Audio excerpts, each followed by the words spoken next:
सत श्री अकाल दोस्तों, स्वागत है आप सबका मेरे YouTube चैनल स्वप्निल जंक्शन पर। और मैं आशा करता हूं कि आप सभी स्वस्थ और सुरक्षित होंगे।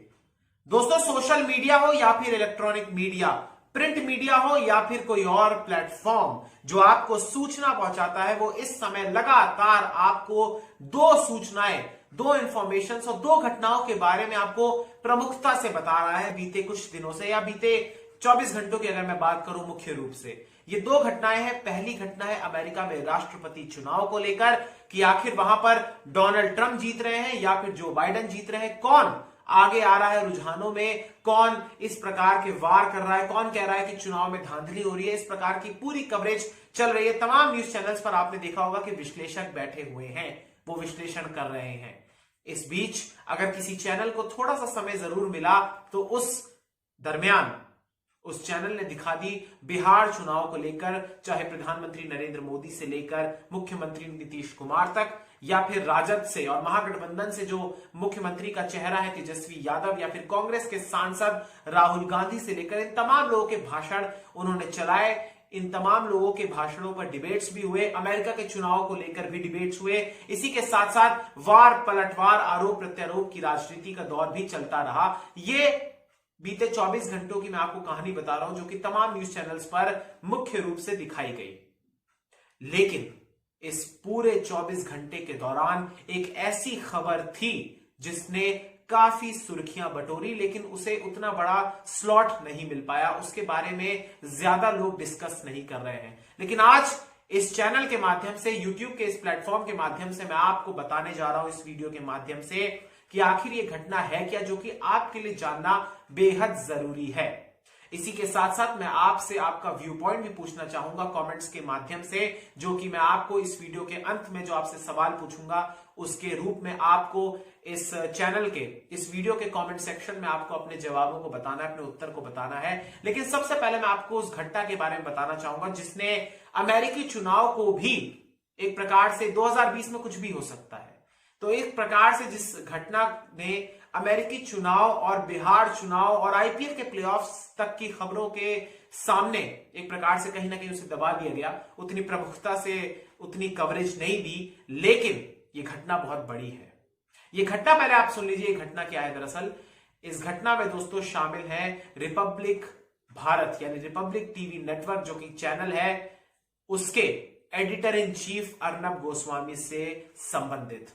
दरअसल रिपब्लिक टीवी नेटवर्क के editor in chief Arnab Goswami को गिरफ्तार कर लिया गया है। बुधवार को सुबह पुलिस ने कथित तौर पर उन्हें गिरफ्तार किया। उन पर यह आरोप है कि उन्होंने एक इंटीरियर डिजाइनर को कथित रूप से आत्महत्या के लिए यानी खुदकुशी के लिए उन्होंने उकसाया था। तो ये पूरा का पूरा आरोप है। इसके बाद आप इस समय अपनी स्क्रीन पर ये वीडियो भी देख रहे हैं। ये वीडियो अर्नब गोस्वामी के घर की है, जहां पर आप देख सकते हैं कि पुलिस की टीम ने उन्हें घेर रखा है, वो खुद सोफे पर बैठे हुए हैं। इसके बाद जैसे जैसे आप आगे बढ़ते जाएंगे, इसमें आप देखेंगे कि किस प्रकार से उन्हें घसीटा भी जा रहा है, झड़प भी हो रही है, आपस में बोल भी रहे हैं ये लोग, और लगातार अर्नब गोस्वामी रेजिस्ट कर रहे हैं कि वो नहीं जाना चाहते, लेकिन फिर भी उन्हें जबरदस्ती घसीट कर पुलिस ले जाती है और उन्हें फिर अपनी जो इनकी वैन होती है उसमें बिठा दिया जाता है। या एक आप वीडियो को देखकर ये अपने मन में सोच सकते हैं और ये कह सकते हैं कि इन्हें एक प्रकार से ठूसा गया है जबरदस्ती। तो ये सारा का सारा विवाद दरअसल कल हुआ।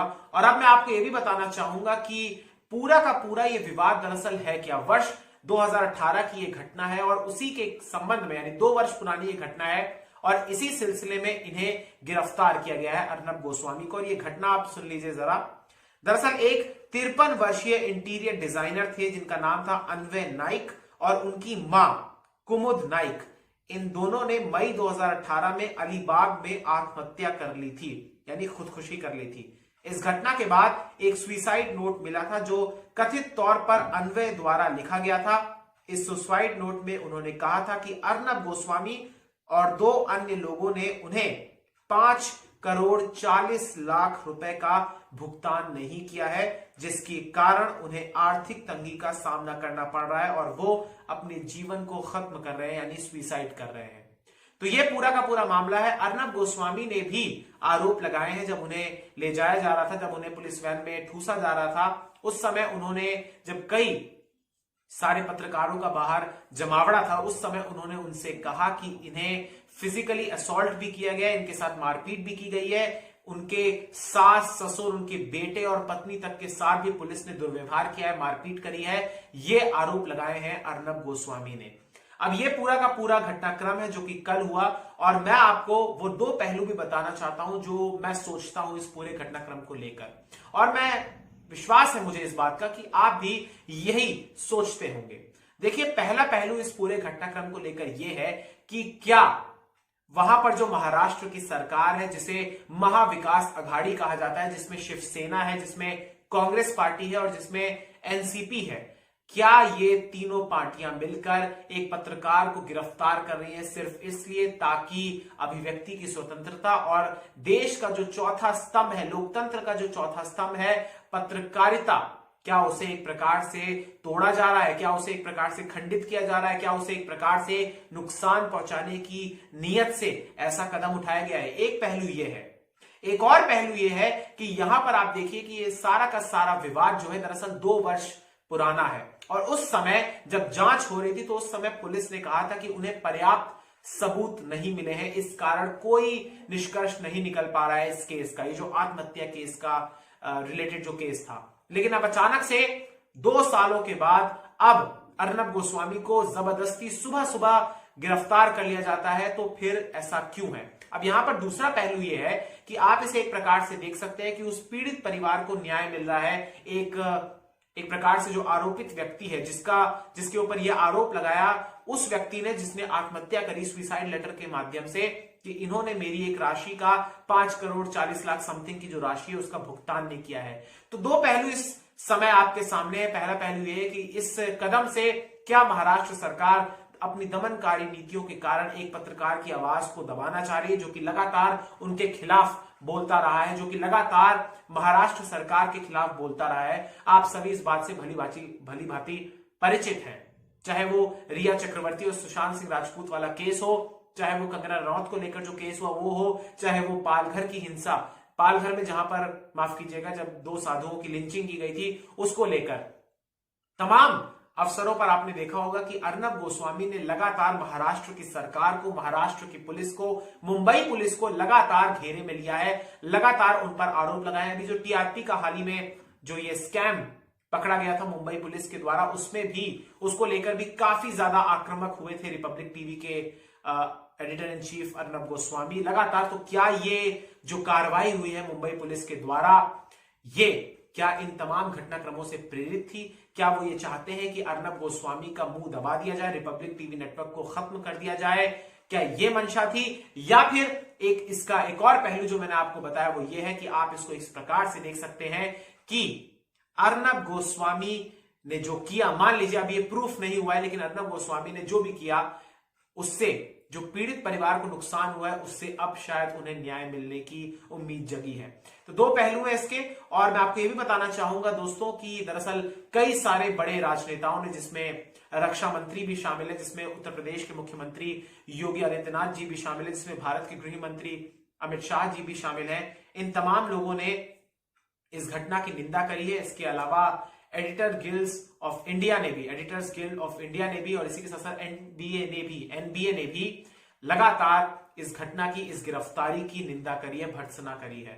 मैं भी इस चैनल के माध्यम से इस गिरफ्तारी की निंदा करना चाहता हूं, क्योंकि पूर्ण रूप से कोई विवरण नहीं दिया गया है, कोई साक्ष्य नहीं दिए गए हैं मुंबई पुलिस के द्वारा कि आखिर क्यों और कैसे और किस बिना पर जबरदस्ती सुबह के समय ही इन्हें गिरफ्तार किया गया, और तमाम वीडियो आपने देखी कि किस प्रकार से इन्हें गिरफ्तार किया गया है। यहां पर मैं एक बात और कहना चाहता हूं कि अगर एक देश के भीतर, एक लोकतंत्र के भीतर किसी भी पत्रकार को दबाया जाएगा, उसकी स्वतंत्रता को छीना जाएगा, तो ये गलत है, ये सर्वथा गलत है। सबसे बड़ा अनुचित कार्य यही है कि आप उस देश के भीतर लोकतंत्र की आवाज या फिर चौथा पिलर पत्रकारिता, पत्रकार को एक आप नुकसान पहुंचाएंगे। और एक बात मैं और कहना चाहूंगा दोस्तों, बात यह है कि वैसे तो इस देश के भीतर अनेकों पत्रकारों के खिलाफ कार्रवाई हुई है, कानूनी कार्रवाई हुई है, उन्हें हिरासत में भी लिया गया है, कई ऐसी खबरें हैं। लेकिन चूंकि इस बार इतने बड़े पत्रकार को लिया गया है, एक प्रतिष्ठित चैनल के पत्रकार को गिरफ्तार किया गया है, एडिटर इन चीफ को गिरफ्तार किया गया है, तो यह मामला तूल पकड़ेगा। अब इस पर आप क्या सोचते हैं? आप मुझे अपनी राय कमेंट सेक्शन में जरूर बताइए कि क्या ये अभिव्यक्ति की स्वतंत्रता का गला घोटा जा रहा है महाराष्ट्र की सरकार और मुंबई पुलिस के द्वारा, या फिर एक प्रकार से ये जो पूरा का वो पूरा आत्महत्या का विवाद है जो 2018 का था, क्या उसके संबंध में सही कार्रवाई हुई है? ये आप मुझे कमेंट सेक्शन में जरूर बताइएगा। ये पूरा का पूरा विवाद है, लेकिन एक सवाल मैं आपके सामने फिर छोड़ता हुआ जा रहा हूं कि इस पूरे घटनाक्रम में, इस पूरी गिरफ्तारी के दौरान आप देखिए कि टाइमिंग किस प्रकार की है। टाइमिंग देखिए आप कि 2 वर्षों के बाद उन्हें गिरफ्तार किया जा रहा है, आखिर क्यों? ये सोचिए आप। इसी सवाल के साथ मैं लूंगा अब आपसे इजाजत। मिलते हैं अगली वीडियो में। बहुत बहुत शुक्रिया, बहुत बहुत धन्यवाद। इस वीडियो को लाइक कर दीजिए, चैनल को सब्सक्राइब कर दीजिए, बेल के आइकन को दबा दीजिए ताकि जब भी मैं अपनी कोई भी वीडियो डालूं आप तक उसका नोटिफिकेशन फौरी तौर पर पहुंच जाए। बहुत बहुत शुक्रिया। जय हिंद, जय भारत, वंदे मातरम, इंकलाब जिंदाबाद, सत्यमेव जयते। नमस्कार।